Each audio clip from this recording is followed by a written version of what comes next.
Good evening friend, teaching John में आपका स्वागत है। जैसा कि आपको पता है केवीएस नालंदा की वैकेंसी आउट कर दी गई है टीजीटी, पीजीटी, पीआरटी टीचर के लिए और कंप्यूटर इंस्ट्रक्टर के लिए। हम एलिजिबिलिटी की बात करें तो आपका कौन कौन सा पोस्ट के लिए एलिजिबिलिटी, जो आपका पीएम श्री केंद्रीय विद्यालय आपका जो नालंदा में है वो आपका वैकेंसी आउट की गई है।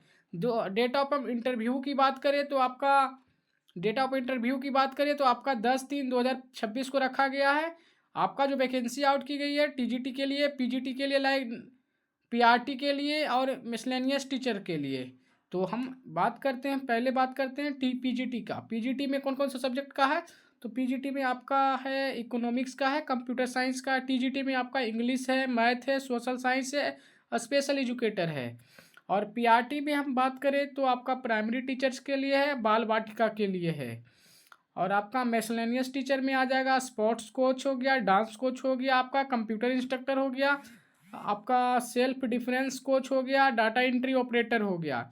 इन सब का जो है वैकेंसी आउट की गई है।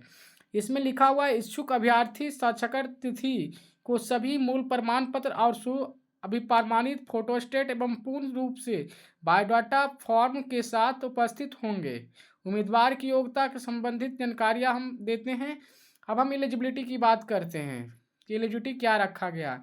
जैसे देखिए, आपको वैकेंसी जो आउट की गई है उसके पहले आपका पीजीटी इकोनॉमिक्स का वैकेंसी आउट किया गया। उसमें आपको 2 year integrated post graduation MSc computer, MSc courses इन रीजनल कॉलेजेज एनसीईआरटी के गाइडेंस में होनी चाहिए। मास्टर डिग्री आपके पास होना चाहिए 50% के साथ। और बीएड की इक्विवेलेंटी डिग्री होनी चाहिए आपके पास। Proficiency of teaching Hindi English होना चाहिए आपके पास। उसके बाद आपके पास जो है पीजीटी कंप्यूटर साइंस की वैकेंसी आउट की गई है, तो उसका एलिजिबिलिटी की बात कर लें 50% के साथ आपके पास बीई बीटेक होना चाहिए। बीई बीटेक के साथ पोस्ट ग्रेजुएशन डिप्लोमा होना चाहिए। एमएससी कंप्यूटर साइंस होना, या फिर एमएससी या फिर एमसीए है जो कंप्यूटर साइंस से होना चाहिए आपका। बीएससी कंप्यूटर साइंस साथ के साथ है आपके पास MSc equivalent post graduation degree होना चाहिए। Post graduation graduate diploma in computer science रहेगा, चलेगा। बी लेवल होना चाहिए, सी लेवल डॉक होना चाहिए। बट आपको इसमें BEd equivalent degree in recognising university मांगा गया। प्रोफेंसी टीचिंग एंड हिंदी और इंग्लिश में होनी चाहिए प्रोफेंसी टीचिंग आपके पास। उसके बाद हम बात करते हैं, आपके पास टीजीटी की पोस्ट है। आपका टीजीटी में कौन कौन से हैं? टीजीटी सोशल साइंस के लिए, मैथ के, इंग्लिश के लिए हैं।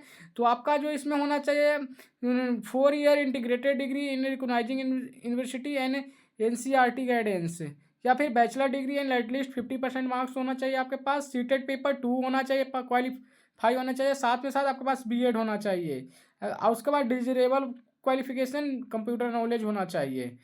उसके बाद हम बात करते हैं आपका पास टीजीटी मैथ के लिए हम बात करते हैं एसेंशियल क्वालिफिकेशन क्या रखा गया है।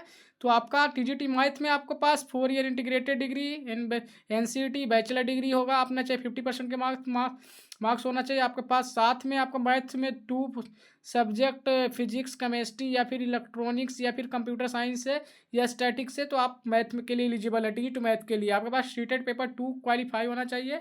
उसके बाद बीएड भी आपके पास होना चाहिए। कंप्यूटर डिग्री नॉलेज होना चाहिए आपके पास कंप्यूटर का।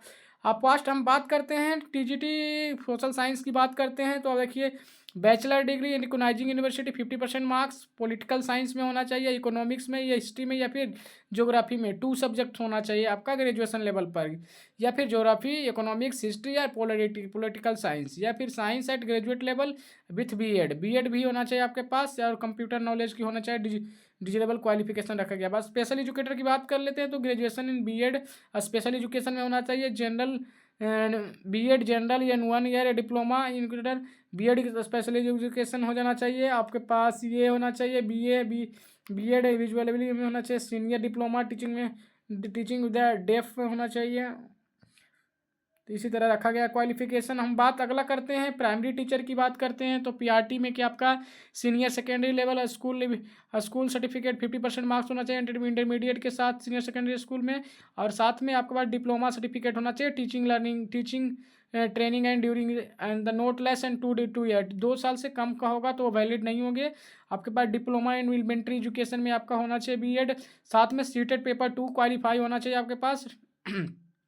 कंपेसेंस टीचिंग हिंदी इंग्लिश में दोनों में होना चाहिए, आना चाहिए। BEd candidates not eligible for the post of PRT, BEd candidates नहीं एलिजिबल हैं पोस्ट के अब साथ में आप बाल बाटिका के लिए आपके पास है सीनियर सेकेंडरी स्कूल 12th है equivalent to the board with the 50% marks.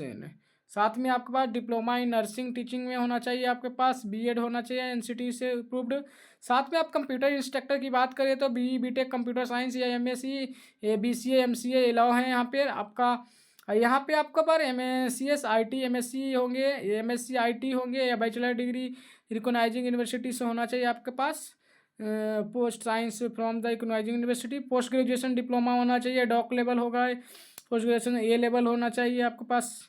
Sports and coach के लिए आपके पास bachelor of physical education BPEd होना चाहिए 50% मार्क्स के साथ। डाटा एंट्री ऑपरेटर में ग्रेजुएट, टाइपिंग स्पीड आपका 35 होना चाहिए, इंग्लिश में और हिंदी में आपका 30 होनी चाहिए। नॉलेज ऑफ कंप्यूटर फिर window MS office and spreadsheets का होना चाहिए नॉलेज।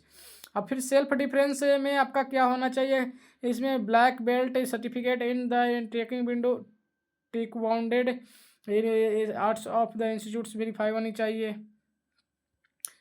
उसके बाद क्या है इसमें आपका जो डांस कोच के लिए है उसका क्या चाहिए, आपका क्वालिफिकेशन है हम बताते हैं। एसेंशियल क्वालिफिकेशन इसमें सीनियर सेकेंडरी स्कूल के साथ 50% मार्क्स होना चाहिए।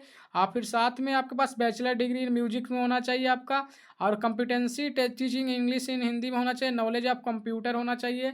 उसके बाद आता है एयरटेल थिंकिंग्स लैब इंस्ट्रक्टर का, इसमें बीटेक होना चाहिए। इलेक्ट्रॉनिक्स कम्युनिकेशन इंजीनियरिंग में डिजिटेबल 1 ईयर एक्सपीरियंस होना चाहिए आपके पास। अगर आपके पास एक्सपीरियंस है तो आपको बेनिफिट मिलेगा। ये वैकेंसी है जो कॉन्ट्रैक्ट बेसिस पे निकाली गई है केवीएस नालंदा के अंदर, पीएम श्री केवीएस विद्यालय नालंदा के यहाँ निकाला गया है। इसमें जो आपका फॉर्म है इसमें फॉर्म फिलअप करना होगा आपको फॉर्म फिलअप करके लेके जाना होगा जो पोस्ट के लिए आप एलिजिबल हैं। जैसे कि आपको यहाँ पीएम श्री केंद्रीय विद्यालय आयुध निर्माण नालंदा भी राजगीर में है, आपका पीएम श्री केंद्रीय विद्यालय ऑडियंस फैक्ट्री राजगीर में है आपका। टीचिंग 26-27 के लिए आपको 1 साल के लिए निकाला गया। पोस्ट अप्लाइड कर लेंगे यहाँ पर आप किस पोस्ट के लिए एलिजिबल हैं आप। यहाँ पर नेम होगा, फादर्स नेम होगा, डेट ऑफ बर्थ होगा, यहाँ मेल है या फीमेल है, कंप्लीट एड्रेस पिन कोड के साथ, email ID, mobile number, photo चिपकाना है आपको, यहाँ साइन करना है। उसके बाद आपके पास क्वालिफिकेशन को एडिट करना है आपको, 12th में क्या था, ग्रेजुएशन में क्या, पोस्ट ग्रेजुएशन क्या है आपका, और बीएड कब पूरा हुआ है, सीटेट है, टीचिंग एक्सपीरियंस अगर है तो इसमें फिलअप करना होगा, अदरवाइज नो कर देना है। उसके बाद सारे कॉपी इसके अंदर, फिर डिक्लेरेशन फॉर्म भरना है, यहाँ पे आपका सिग्नेचर होगा और यहाँ पे प्लेस होगा, डेट होगा, यहाँ फॉर ऑफिस यूजेज होगा, यहाँ पे वेरीफाई किया जाएगा। साथ के साथ आपको पास यहाँ पे self attested photocopy all documents के लगाने हैं पीछे, इसके फॉर्म के पीछे आपको सारे क्वालिफिकेशन लगाना है, 10th का सर्टिफिकेट मार्कशीट, 12th का सर्टिफिकेट मार्कशीट, और ग्रेजुएशन का सर्टिफिकेट मार्कशीट, और फिर आपके पास बीएड का सर्टिफिकेट मार्कशीट, आपके पास सीटेट है, या फिर यदि अदर क्वालिफिकेशन है एस्टेट वगैरह है तो आप इसमें डाल सकते हैं, आपको अपॉर्चुनिटी मिल सकता है। जो भी कैंडिडेट्स एलिजिबल हैं वो अपना केवीएस पीएम श्री केंद्रीय विद्यालय आयुध निर्माण नालंदा राजगीर के लिए फॉर्म फिलअप कर सकते हैं। आपका जो वैकेंसी है कॉन्ट्रैक्ट बेसिस पे है 26-27 के लिए, तो जो भी कैंडिडेट्स एलिजिबल हैं वो अपना फॉर्म को फिलअप करें। धन्यवाद। ऐसी इन्फॉर्मेटिव वीडियो के लिए लाइक एंड सब्सक्राइब।